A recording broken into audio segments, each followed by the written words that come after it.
Can you hear me now?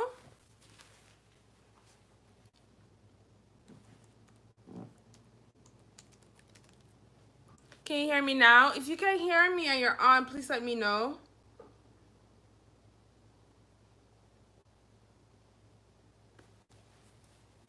If you can hear me, you can hear me? Yay. Hi, Easy. Thank you so much for coming on. So I have my wine. I haven't drank wine in such a long time, but it's a nightcap tonight, okay?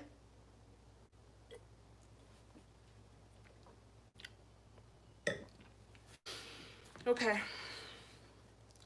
All right, so we might as well just start. So, literally one day I woke up and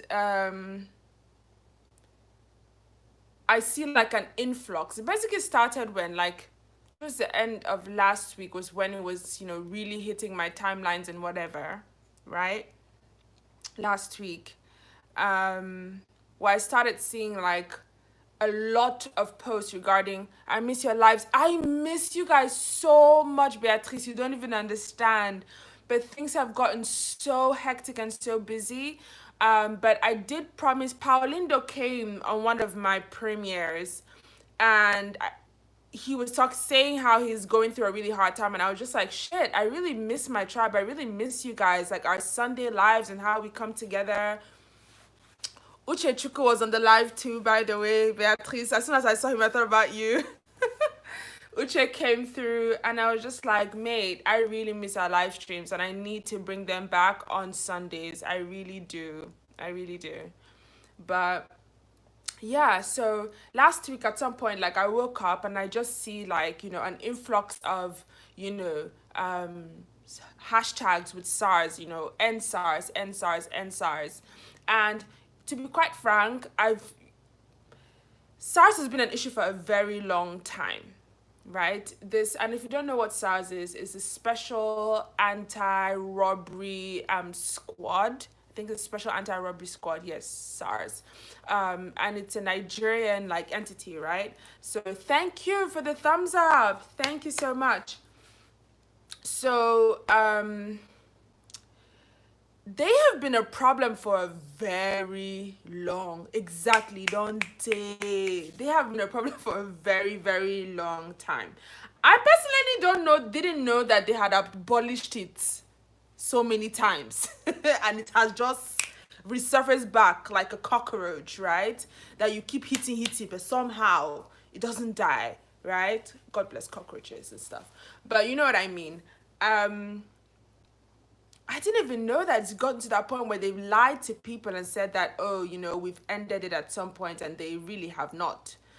And so when I saw the hashtag and everything popping up so much last week, I was wondering to myself, like, okay, what's changed? What have they done again? Who have they killed again? Because I'm not gonna lie, the first thing you think of when you see SARS pop up in the news or on your feed is, oh my god, I hope I'm ready for this. Zondu, troublemaker, you're here. How are you? Thanks for coming on. Let me go put my YouTube on my laptop so I can make sure I don't miss any of the messages. Zone, please thumbs up the live stream if you can. That would be really sweet of you. But yeah, let me make sure that I can see all your messages as they come through. Pop salt and culture. Zondu, have you ever heard of SARS? And I don't know if you're following the trend, or if you have a lot of Nigerian people on your feed and you're seeing what's going on. If you have, let me know. If you have no clue about it, I'm just doing like a small intro. I know I haven't done a live stream in a really long time, so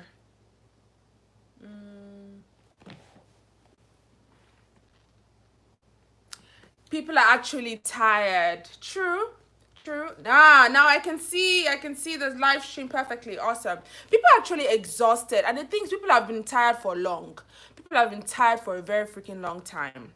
And I'm going to share some of my experiences with SARS, and I'm really upset. I think next this Sunday when I'm gonna do a live stream, and if I'm able to do that this Sunday, I will make sure that I can go on StreamYard so that you guys can come in, because I really feel the energy from you all, and I feel like there's so much that you have to contribute sometime, and you just literally have to be typing instead. Oh, Tammy, hi babe, hi, my love, hi Tammy. And every class is affected, so everybody's concerned. Girl, okay, now you're talking. You know, see, Brad, you see why I like your brain, Beatrice. All I do without you, my love. So that's a huge factor, right? That's a huge factor, because normally, let me be honest, if you're watching this and you're not Nigerian, but if you're West African, you have an inkling. But if you're not Nigerian, you don't have a full scope of what this is really, what's really going on and what this is really about. So given how classist, Nigeria is, like a lot of countries, but it's more palpable when you're in Nigeria, the classism. It is, you can taste it, you understand? So there are lots of things, especially, I'll put it this way, when it comes to police, for one, if you are of a certain like social strata or whatever, you can get away with a lot of things when it comes to police, for the most part. For the most part. When it comes to SARS, everybody has felt that one, right? And I really don't understand how. It's an incredibly classist country, but so when it comes to SARS, I don't understand how, but somehow the things that SARS does, like, it penetrates and it goes beyond your social strata, your class, or anything. It goes far beyond that, and it will choke you where it hurts, right? They don't care. So I wanted us to, like, literally just talk about our experiences. And I'm going to say this because Temi and I this morning, we're just going back and forth on WhatsApp about something that was brewing on the internet. I'm not going to go into details, with an influencer or whatnot. But as part of that conversation, she mentioned that her friend was raped by SARS, by an official of SARS. I don't know if it's one official or a bunch of them, but they raped her friend. And I literally could not breathe for a second. I was just like, mate, I'm here, but still working. I'm listening. I hear you, babe. And I was just like, mate, there's levels to this thing. Do you understand? And you would think that sometimes if you have money, or if you have a certain, if you have connections or whatnot, you can get away with a lot of things. But when it comes to military, when it comes to something like SARS that's independent, it is a beast and a monster of its own. It's almost like the answer to no one. That's really how it feels, like the answer to no one. They're afraid of no one. They do whatever they like.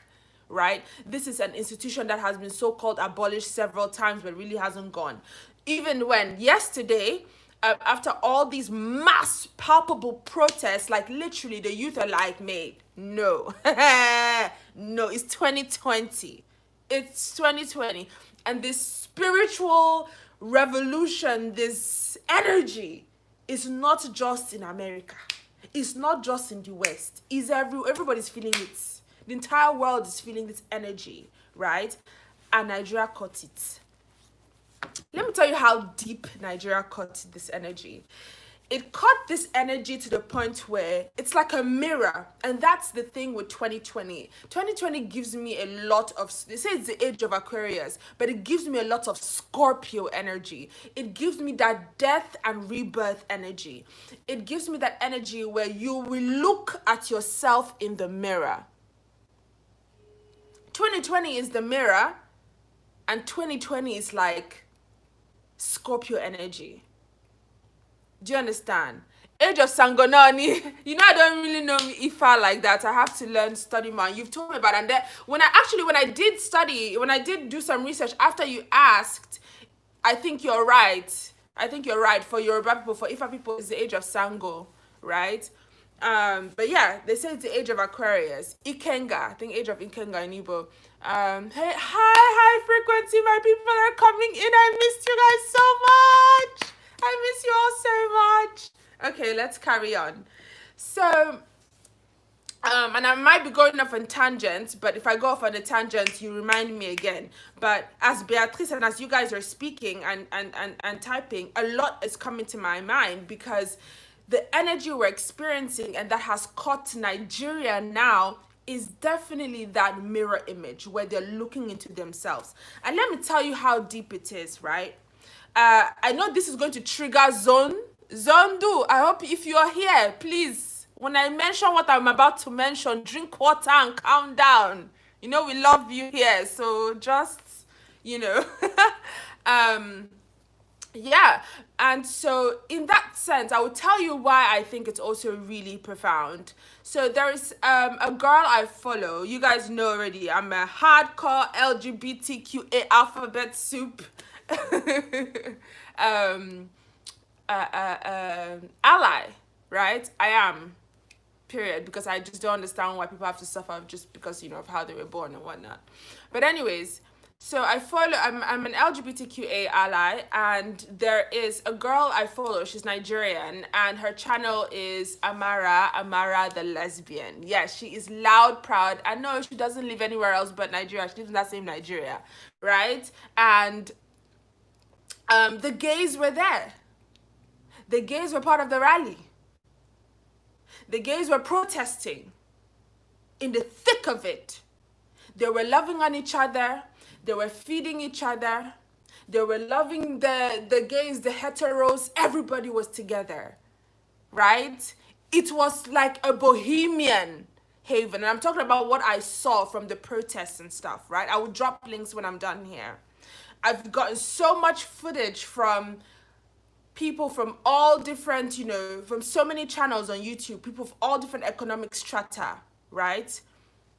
People who live in all different states, Ibadan, Lagos, Abuja, people who are Christian, people who are Muslim, people who are atheists, people who are spiritualists, people who are straight, people who are gay, people who are professionals, people who are entrepreneurs, like people from every social strata. The queers, the you know, eclectic people and the squares, everybody came out.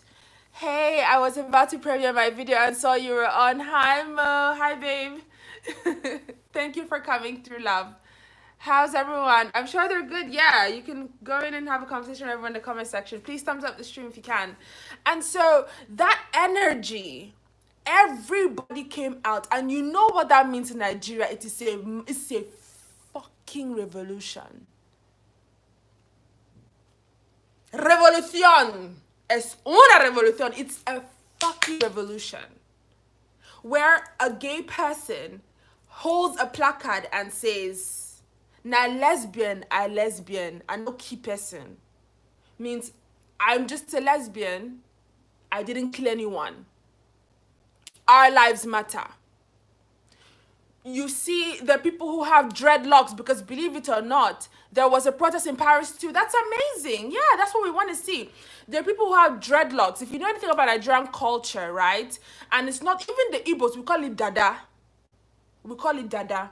Yoruba people call it dada as well, right? And supposedly there is a god. I don't know what god this is. I don't know if it's I don't think it's Sango, but I'm not sure. That if a child is born with hair that is dreaded, it's not dreaded, sorry, that is locked, with hair that is locked when they're born, that child is considered sacred, and there needs to be rites performed before it's cut off or something.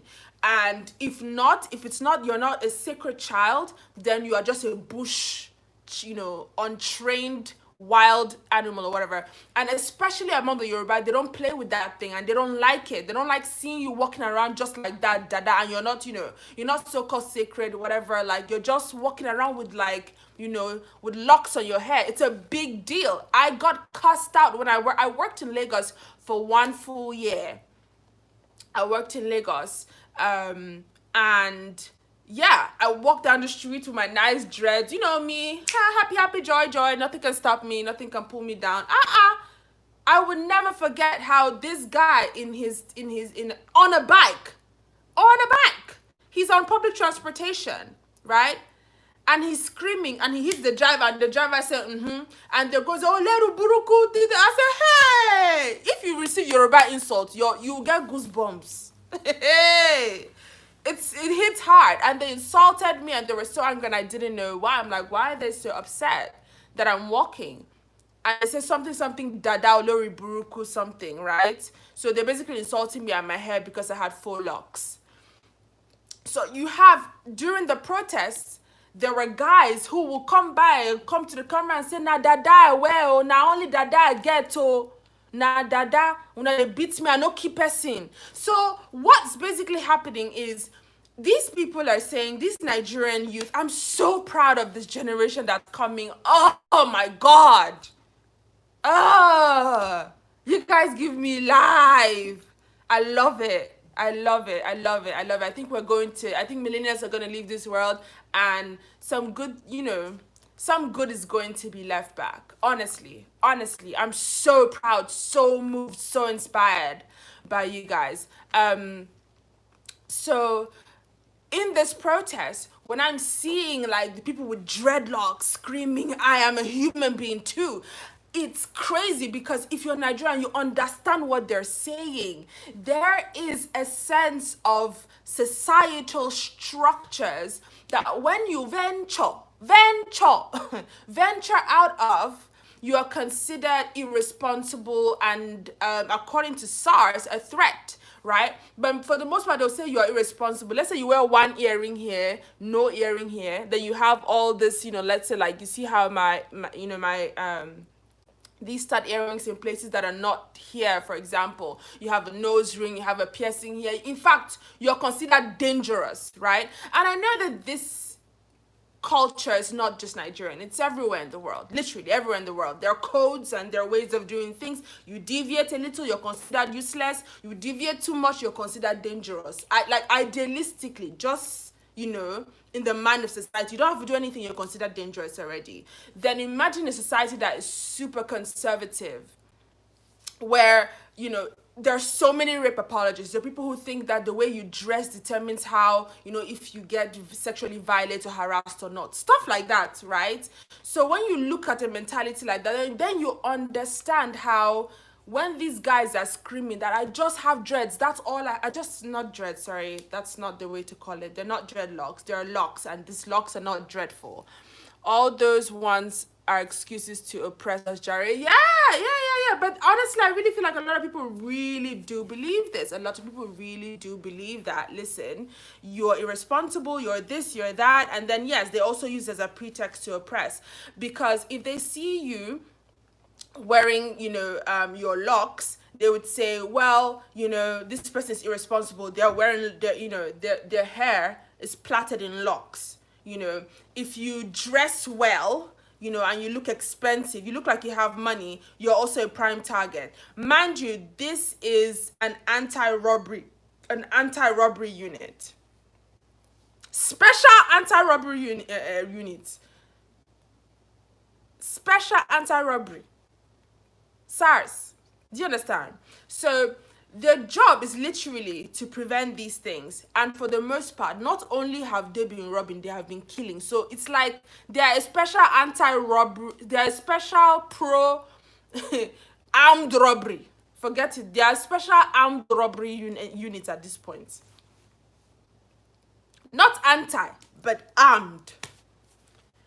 Beatrice says, there was a protest in Paris too.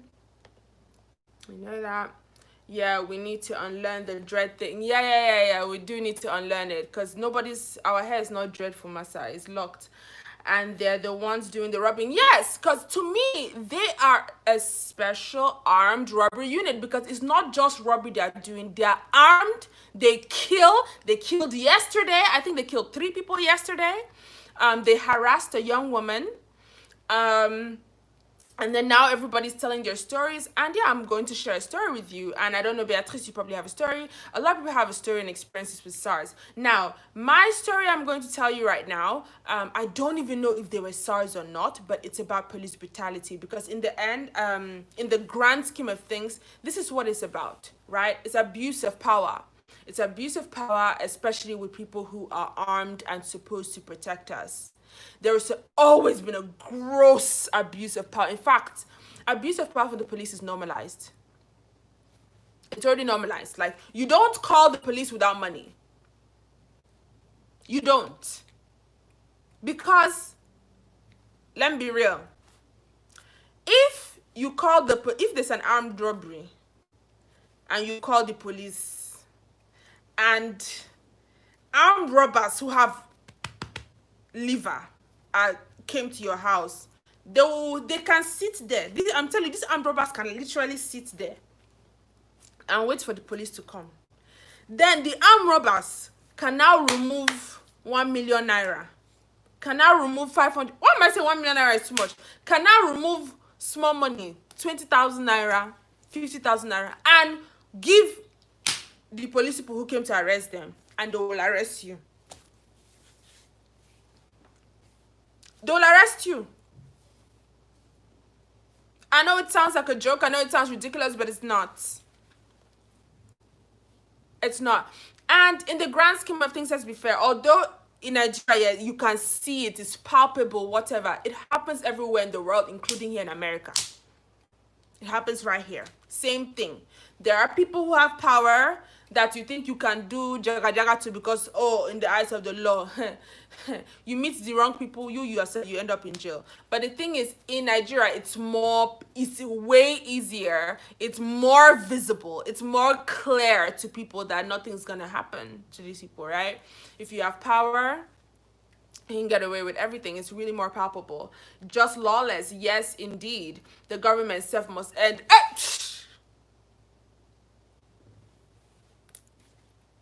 Period. Shh. I don't want them to hear us. I was listening to Buhari's speech today, and I was thinking to myself, man, this guy reminds me of President of Cameroon, Paul Biya, and I'm like, who? Just slow and senile. Right, no consequences. Yeah, I mean, even girl, let me not even talk. Let me not even go there. The problems where we get plenty, but it starts from here, right? The change starts from here. So, so my story is about police brutality. Now, I don't know if these were SARS officials or not, to be frank. But I do know that they were police. So it's really short and it's really scary. So my friend and I, actually, we went to school here in New York together, went to grad school together. And so when I was in Lagos working, we met up. You see, Buhari is a proper of an empty vessel. I mean, literally, it's like there's nothing there. And I'm like, who's really ruling? Because, I mean, of course, every government has actual power, and all the presidents are usually just, puppet heads. Unless for some crazy reason they allowed the real leader to show up and show their face. So slow, that man. But anyways, God bless him. Something's gotta give. But anyways, let me just tell the story, right? So my friend and I met up, and we're just like catching up and whatnot. And we were in her car. Remember, she had like a 4x4. It was like cream colored Jeep-like car, right?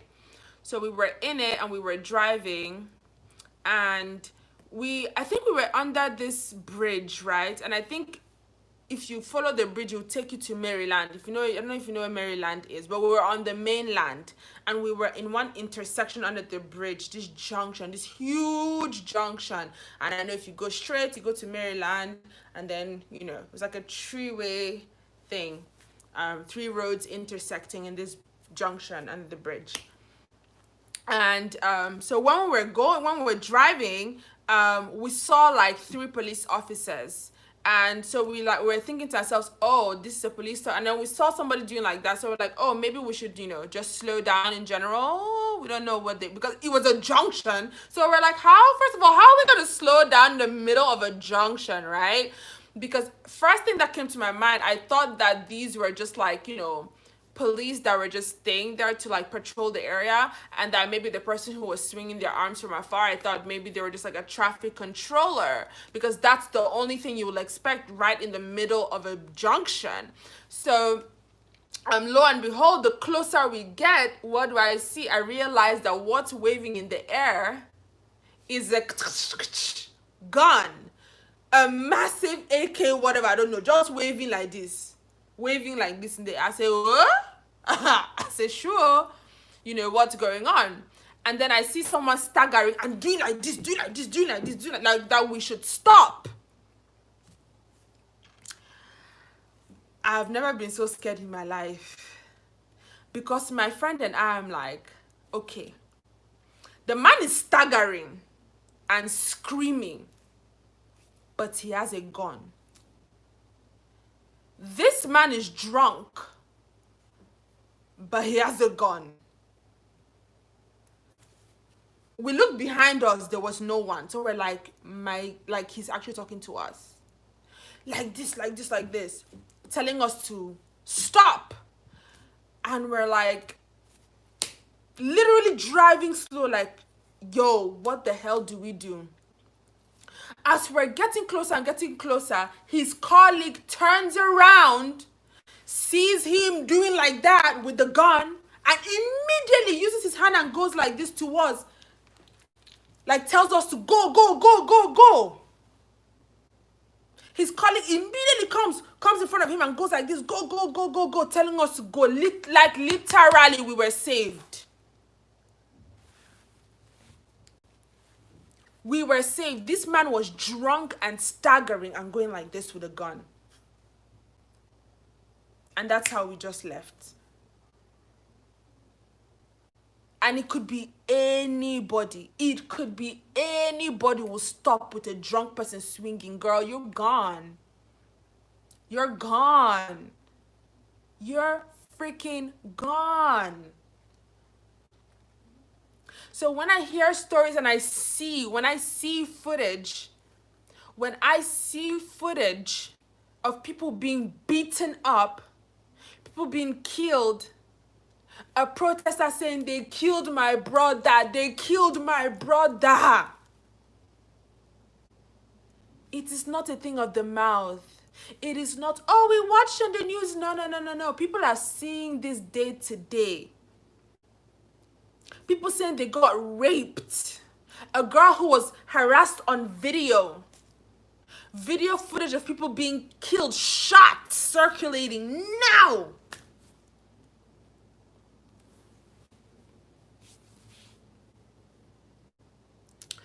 I said burn it down, because it couldn't be me or my mama. It couldn't be. And the thing is, I'm sorry, but people are like, oh, but if we stop it, how do we survive? How do we do this? I'm like, girl, if people are getting killed by what's supposed to protect them, what is the difference between them and actual they're armed robbers. They're killers or murderers. I don't care if 20% do their job.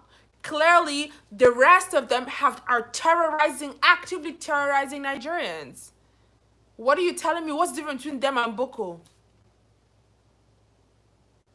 What's the difference between them and Boko Haram? The one that, they have given them guns and placed them in different spots around the city, around the country. Like, no, if a lot of people are literally complaining about death, if you're literally seeing video circulating, you're seeing video footage, not he said, she said, you're seeing video footage.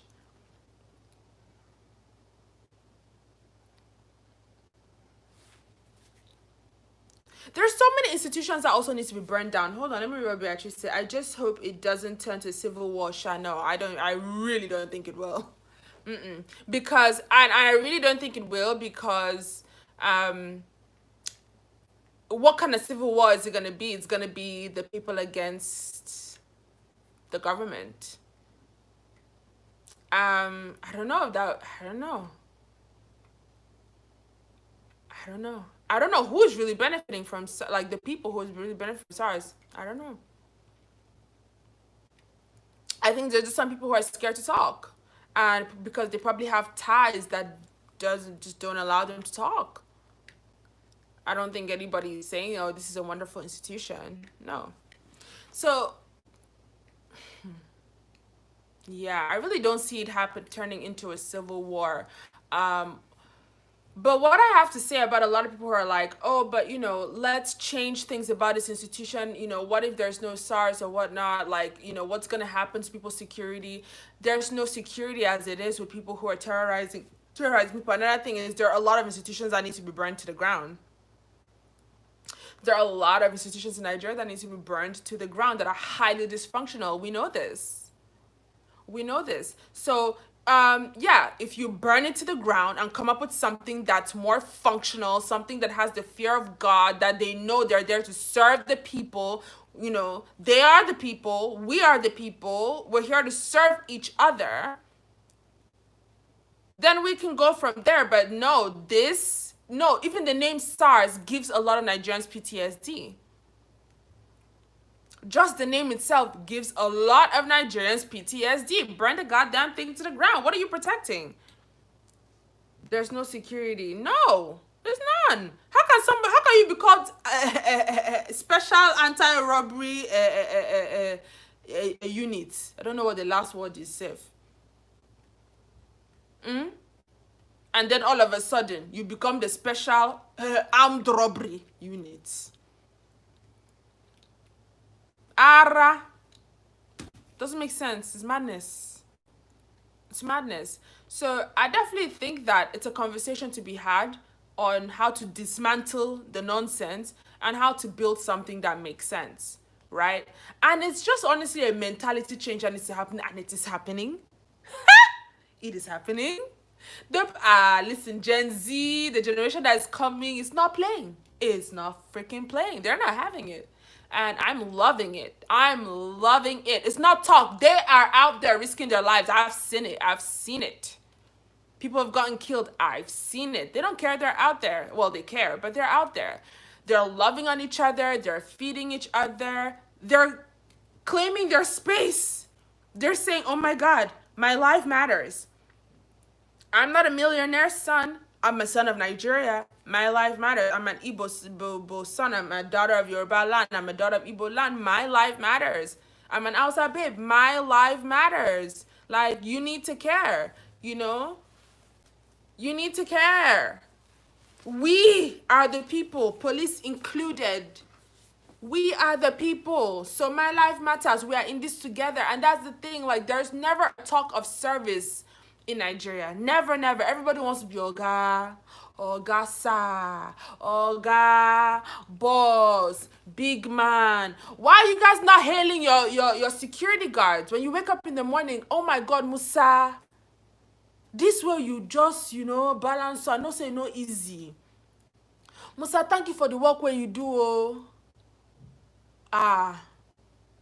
You dey risk your life every day. Collect this one. Musa, thank you. Every day, no, you're looking for Oga, boss.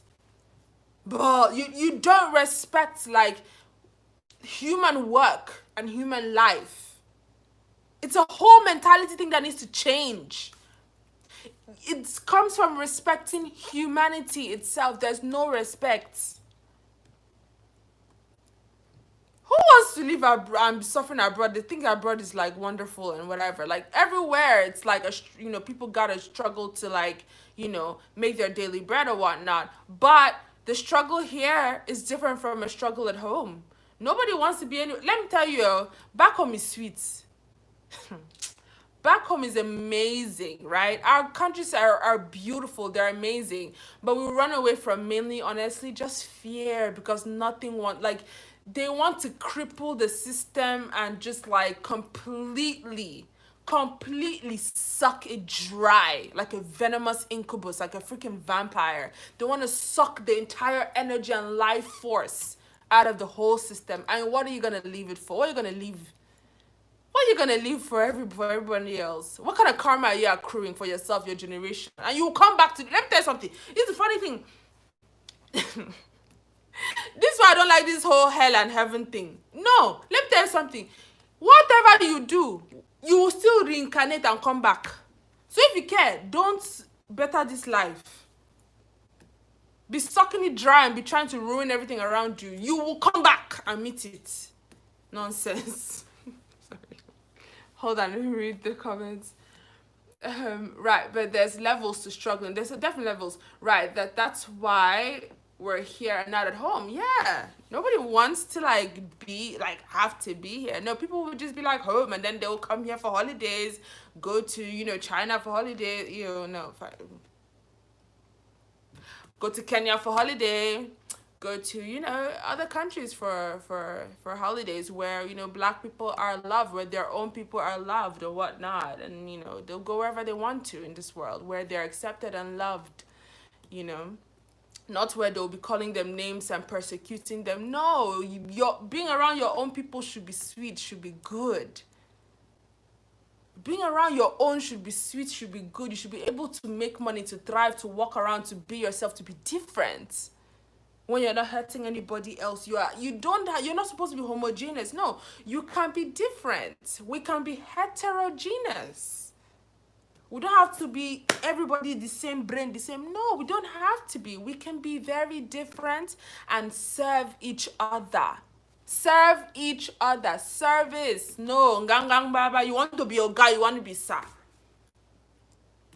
And you cannot be an oga or sir if you do not know anything about actual service. Bowing down your head and doing work for the people. You can't be oga when you're not serving. Nobody will respect you. They could fear you. They could suck up to you to get what they want, to use you. But respect you for what? But I'll not lie. Sometimes I feel guilty for not taking part in the struggle. Oh, girl, let me tell you something. This is one thing I always say, right? First of all, there's so many ways, and I know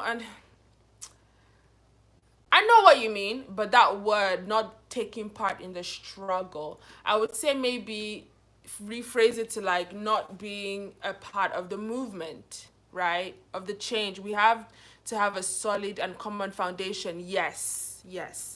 So it's the movement, right? Because I don't want anybody to struggle or feel bad that they're not struggling. No. But taking part in the movement, right? In the change that's happened, the revolution, in the metamorphosis, right? Because what I saw today, my heart, there was so much terrible news, but when I saw Amara's video, she gives me life.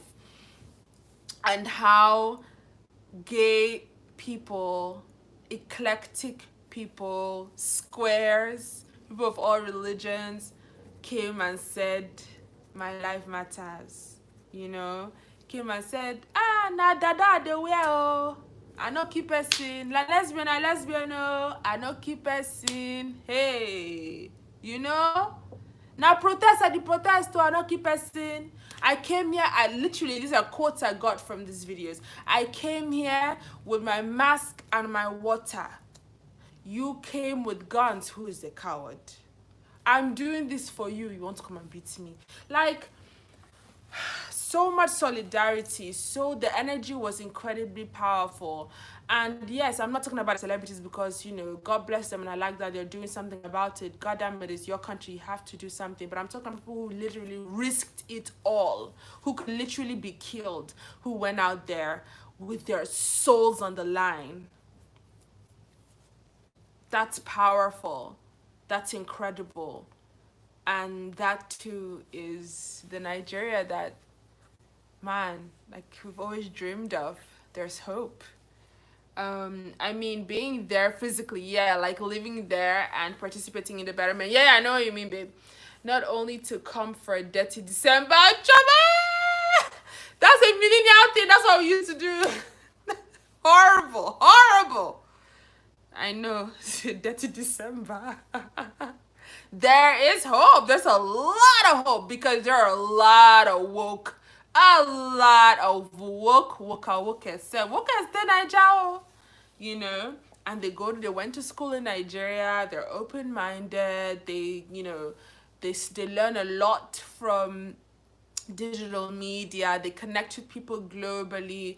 They connect with their selves. They connect with their roots. They connect with their earth. They love their grandmothers. They love their village. They love their people. They love their peers. And they love even the people who treat them like crap, because they've just educated themselves enough to understand that a lot of people are just really enslaved to their mentalities and don't even know what they're doing.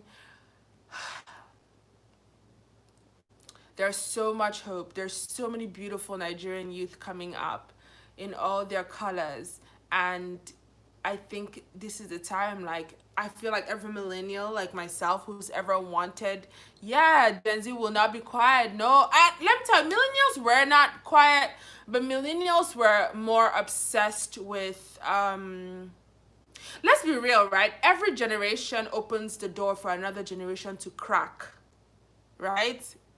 Millennials were rebellious, but we were not rebellious in a way that we're selfish in our rebellion, right? We're very selfish in our rebellion. We were rebellious, but rebellious in the sense that how do I put it? I have to find a better way to put it, right? In the sense that we really wanted to be seen. Let's put it that way. We wanted to be seen, and the millennials literally said, they removed their clothing and said, "You will see me," right? I think that is what millennials did. The generation before them were very closed off, right? Or very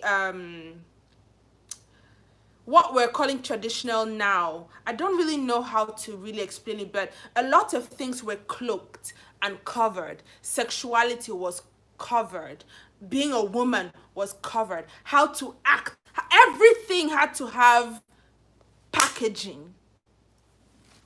And what millennials did, and I have to find a very good way to really explain this. We're still alive, we're still doing things, but we said, "You will see me."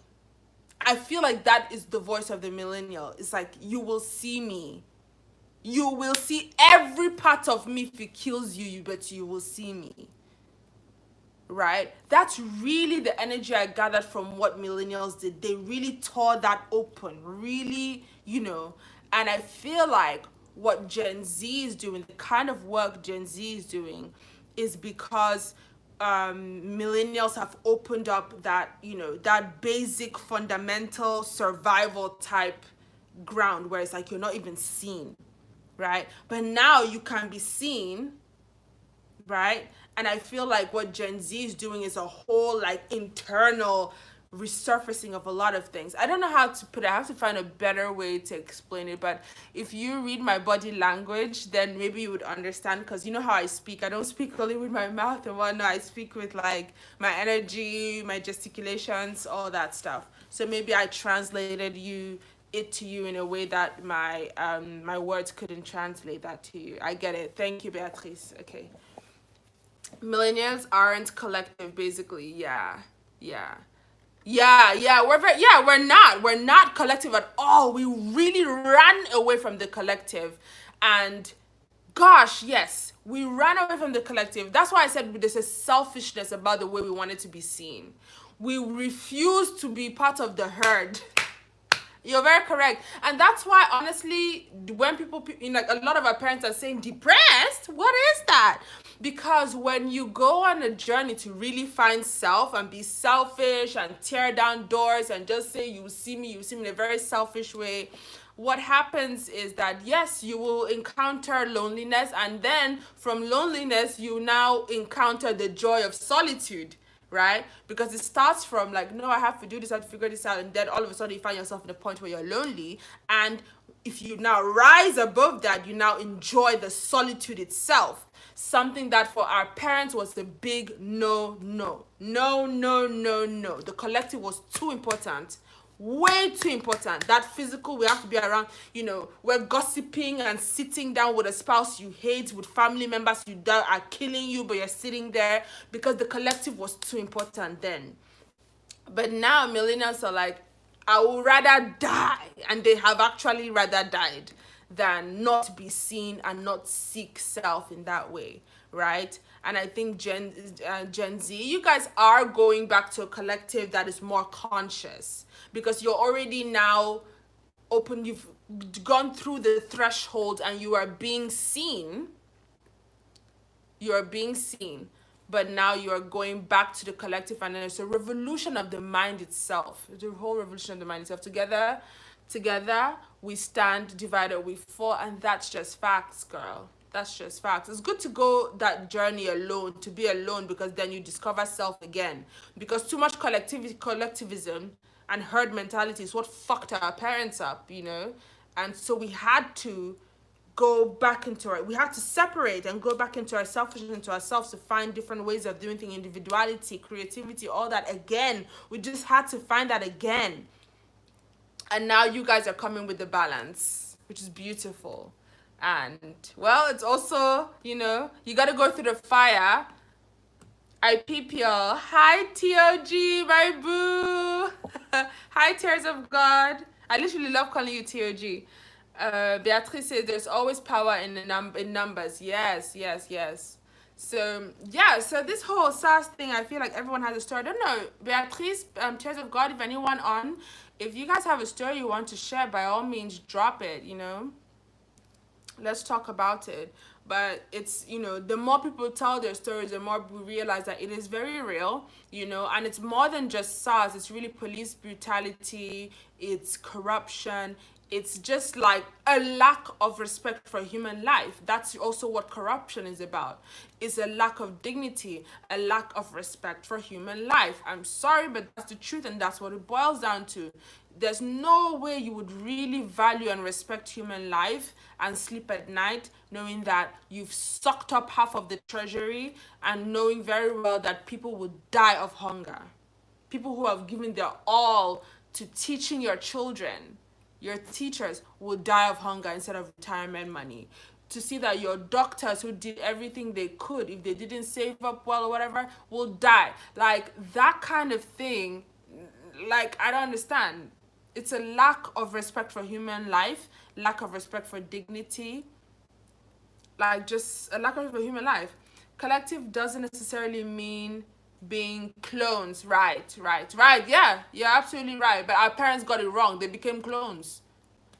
They really did. And then we had to come out of that, and you now are going to do the right thing. Yeah. Gen Z is going to do the right thing. I can feel it. Doesn't necessarily mean being clones. We're still individuals in our collectivity. Yeah. I don't have a story, fortunately.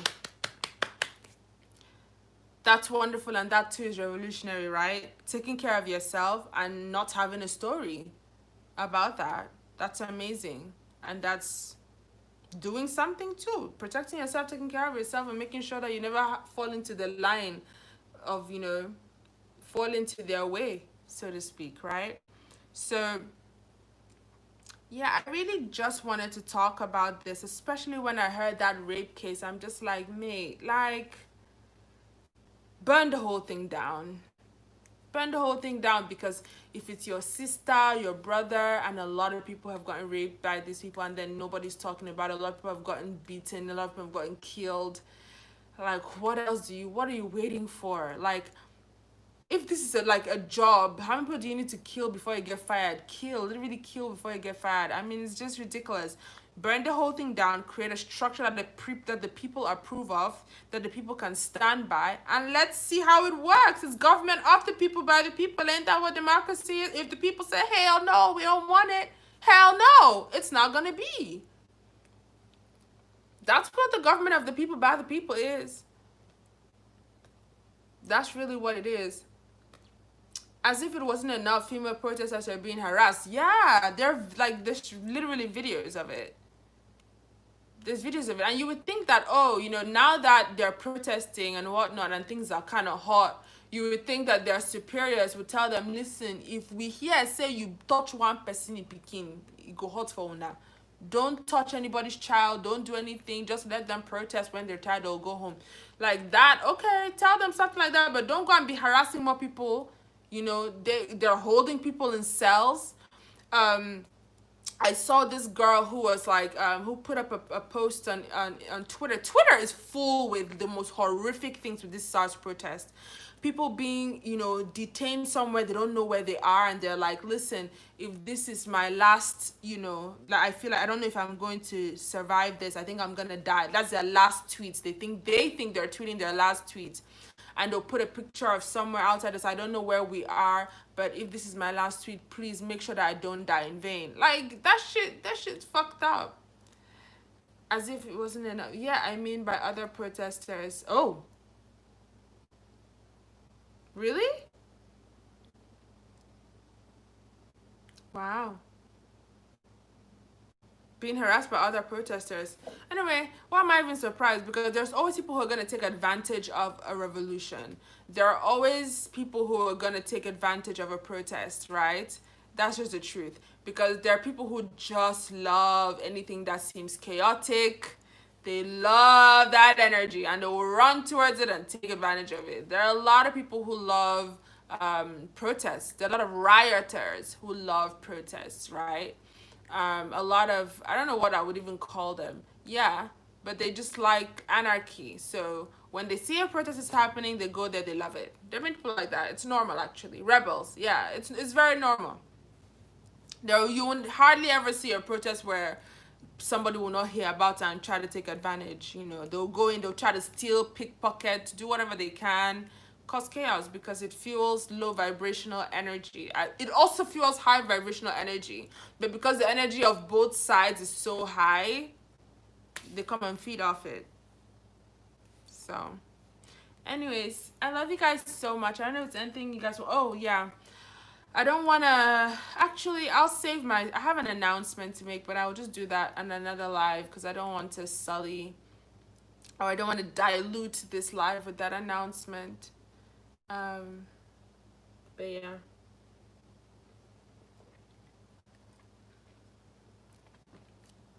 Thank you for being on this nightcap with me. Beatrice, I miss you so much. It's so good to see you on here. Tears of God, if you're watching from the bushes, tell me, still here. Today's work is mad. Oh, Pelenne, I can't believe you're still working, but I have those days, girl, so I feel you. I have those days. When I finish from here, I'm going to take a shower and I'm also going to get some work done, so I understand. Beatrice says they know the dust will settle eventually.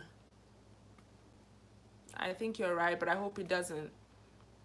Just like Black Lives Matters. Yeah, but Nigeria, we get weary too, so uh last something's gonna be done. This is too big of a revolution. I don't think it's just gonna end like that. This one, I don't think it's gonna end like that. The pressure is deep.